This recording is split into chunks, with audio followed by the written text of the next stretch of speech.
Here are some of the big off-season rule changes that we had requested recently by NFL teams following in the next season.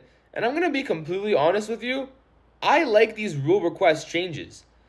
They actually do not bother me at all. They're not something dumb. They're not anything stupid. They're actually good rules changes requested.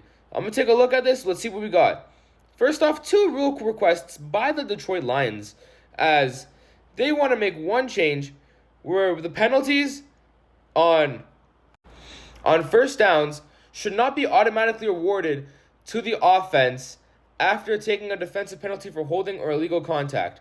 Basically, the Lions don't think it's fair to have automatic first downs on a holding or illegal contact play, which honestly doesn't really bother me that much. It might hurt the offense a little bit. Defensively, it's going to help you guys if you actually end up committing these holding or illegal contact penalties.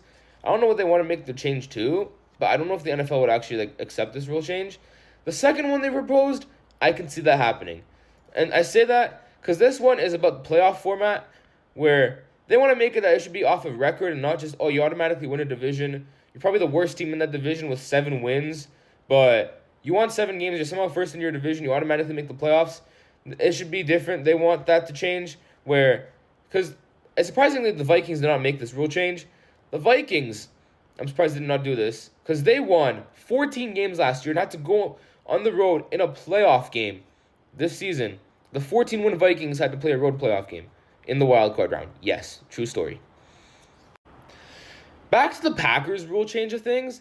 They are still making the proposal for the tush-push, but they don't want to get it banned. They're making it that the offensive player who is pushing a teammate lined up directly behind the snapper and receives the snap should not be allowed.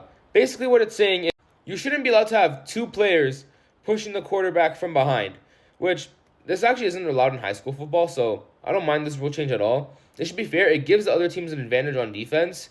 It is a pretty unstoppable play that has a 92% chance of happening. But to make it a bit fair, they should have just 1 person push instead of 2, which I can understand completely. And back on the subject of the Philadelphia Eagles, they're making a rule proposal that the overtime rules should be the same in the regular season as it is for the playoffs. Which, actually, they could change the overtime rules, but if they do change it, have the regular season have the same rules as the playoffs and not have the playoffs go back to first possession wins. Make it that both teams are guaranteed a possession in the regular season of an overtime game, which would be a lot better, more competitive games. I can see that completely happening. And that's all the big major rule changes that I actually kind of like. Sound off and let me know what you think in the comments.